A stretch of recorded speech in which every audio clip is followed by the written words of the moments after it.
Lecture quotidienne de la Bible. Jour 63. Ancien Testament. Léviticus 11, Léviticus 12. L'Éternel parla à Moïse et à Aaron, et leur dit, Parlez aux enfants d'Israël, et dites, Voici les animaux dont vous mangerez parmi toutes les bêtes qui sont sur la terre. Vous mangerez de tout animal qui a la corne fendue, le pied fourchu, et qui rumine. Mais vous ne mangerez pas de ceux qui ruminent seulement, ou qui ont la corne fendue seulement. Ainsi, vous ne mangerez pas le chameau, qui rumine, mais qui n'a pas la corne fendue, vous le regarderez comme impur. Vous ne mangerez pas le daman, qui rumine, mais qui n'a pas la corne fendue, vous le regarderez comme impur. Vous ne mangerez pas le lièvre, qui rumine, mais qui n'a pas la corne fendue, vous le regarderez comme impur. Vous ne mangerez pas le porc, qui a la corne fendue et le pied fourchu, mais qui ne rumine pas, vous le regarderez comme impur. Vous ne mangerez pas de leur chair, et vous ne toucherez pas leur corps mort, vous les regarderez comme impurs. Voici les animaux dont vous mangerez parmi tous ceux qui sont dans les eaux. Vous mangerez de tous ceux qui ont des nageoires et des écailles, et qui sont dans les eaux, soit dans les mers, soit dans les rivières. Mais vous aurez en abomination tous ceux qui n'ont pas des nageoires et des écailles, parmi tout ce qui se meut dans les eaux et tout ce qui est vivant dans les eaux, soit dans les mers, soit dans les rivières. Vous les aurez en abomination, vous ne mangerez pas de leur chair, et vous aurez en abomination leur corps mort. Vous aurez en abomination tous ceux qui, dans les eaux, n'ont pas des nageoires et des écailles. Voici, parmi les oiseaux, ceux que vous aurez en abomination, et dont on ne mangera pas, l'aigle, l'orfraie et l'aigle de mer, le milan, l'autour et ce qui est de son espèce, le corbeau et toutes ses espèces. L'autruche, le hibou, la mouette, l'épervier et ce qui est de son espèce, le chat-huant, le plongeon et la chouette, le cygne, le pélican et le cormoran, la cigogne, le héron et ce qui est de son espèce, la huppe et la chauve-souris. Vous aurez en abomination tout reptile qui vole et qui marche sur 4 pieds. Mais, parmi tous les reptiles qui volent et qui marchent sur 4 pieds, vous mangerez ceux qui ont des jambes au-dessus de leurs pieds, pour sauter sur la terre. Voici ceux que vous mangerez, la sauterelle, le solame, le argol et le agabe, selon leurs espèces. Vous aurez en abomination tous les autres reptiles qui volent et qui ont 4 pieds. Ils vous rendront impurs. Quiconque touchera leur corps mort sera impur jusqu'au soir, et quiconque portera leur corps mort lavera ses vêtements et sera impur jusqu'au soir.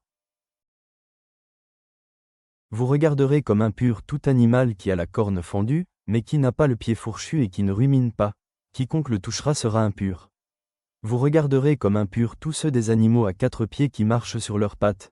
Quiconque touchera leur corps mort sera impur jusqu'au soir, et quiconque portera leur corps mort lavera ses vêtements et sera impur jusqu'au soir. Vous les regarderez comme impurs. Voici, parmi les animaux qui rampent sur la terre, ceux que vous regarderez comme impurs, la taupe, la souris et le lézard, selon leurs espèces, le hérisson, la grenouille, la tortue, le limaçon et le caméléon. Vous les regarderez comme impurs parmi tous les reptiles, quiconque les touchera mort sera impur jusqu'au soir.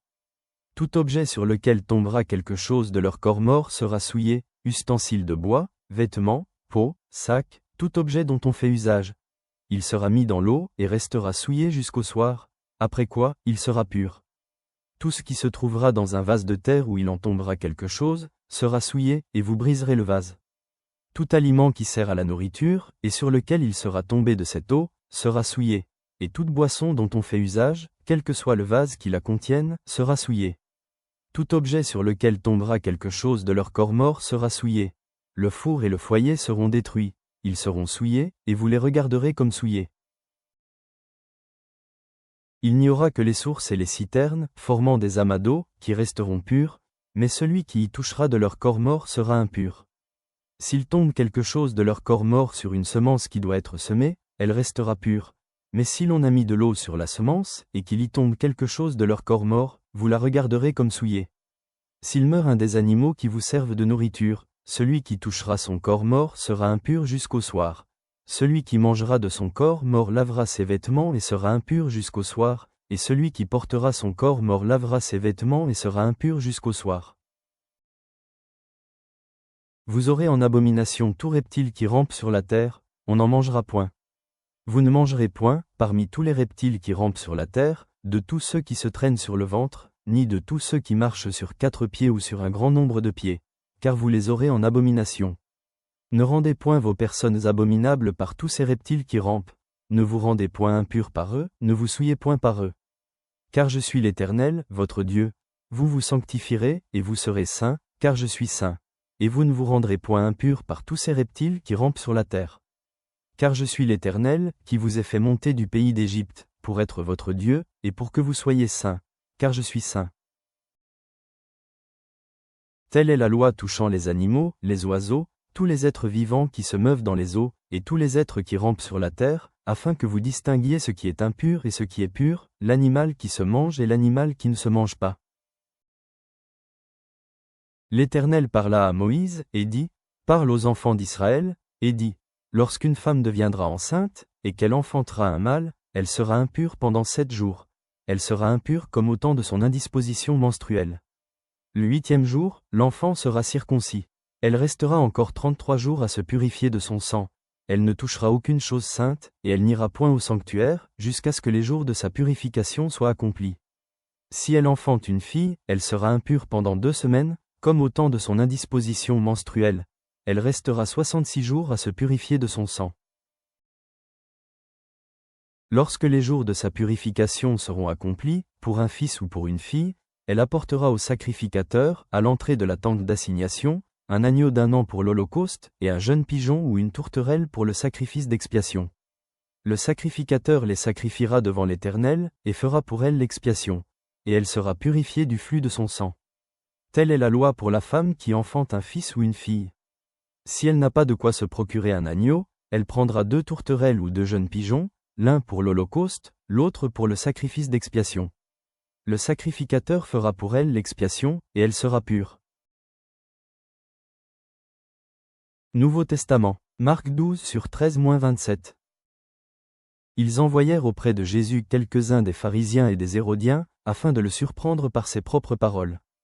Et ils vinrent lui dire, « Maître, nous savons que tu es vrai, et que tu ne t'inquiètes de personne, car tu ne regardes pas à l'apparence des hommes, et tu enseignes la voie de Dieu selon la vérité. Est-il permis, ou non, de payer le tribut à César? Devons-nous payer, ou ne pas payer? » Jésus, connaissant leur hypocrisie, leur répondit, « Pourquoi me tentez-vous? Apportez-moi un denier, afin que je le voie. » Ils en apportèrent un, et Jésus leur demanda, « De qui sont cette effigie et cette inscription? » De César, lui répondirent-ils. Alors il leur dit, « Rendez à César ce qui est à César, et à Dieu ce qui est à Dieu. » Et ils furent à son égard dans l'étonnement. Les Sadducéens, qui disent qu'il n'y a point de résurrection, vinrent auprès de Jésus, et lui firent cette question. « Maître, voici ce que Moïse nous a prescrit. Si le frère de quelqu'un meurt, et laisse une femme, sans avoir d'enfant, son frère épousera sa veuve, et suscitera une postérité à son frère. Or, il y avait 7 frères. Le premier se maria, et mourut sans laisser de postérité. Le second prit la veuve pour femme, et mourut sans laisser de postérité. Il en fut de même du troisième, et aucun des 7 ne laissa de postérité. Après eux tous, la femme mourut aussi. À la résurrection, duquel d'entre eux sera-t-elle la femme? Car les 7 l'ont eue pour femme.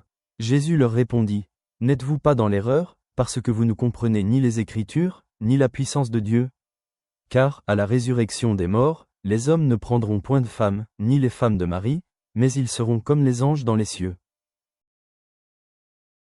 Pour ce qui est de la résurrection des morts, n'avez-vous pas lu, dans le livre de Moïse, ce que Dieu lui dit, à propos du buisson, « Je suis le Dieu d'Abraham, le Dieu d'Isaac, et le Dieu de Jacob » Dieu n'est pas Dieu des morts, mais des vivants. Vous êtes grandement dans l'erreur. Psaume 30 sur 1-7. Psaume, cantique pour la dédicace de la maison. De David, je t'exalte, ô Éternel, car tu m'as relevé, tu n'as pas voulu que mes ennemis se réjouissent à mon sujet. Éternel, mon Dieu, j'ai crié à toi, et tu m'as guéri. Éternel, tu as fait remonter mon âme du séjour des morts, tu m'as fait revivre loin de ceux qui descendent dans la fosse.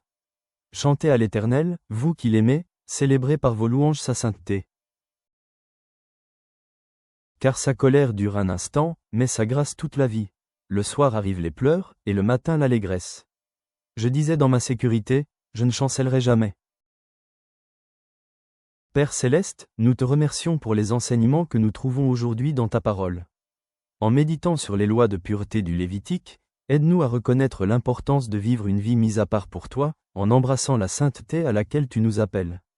Dans l'évangile de Marc, nous voyons la sagesse du Christ dans ses réponses. Puissions-nous apprendre à discerner la vérité et à affronter les défis avec grâce et compréhension.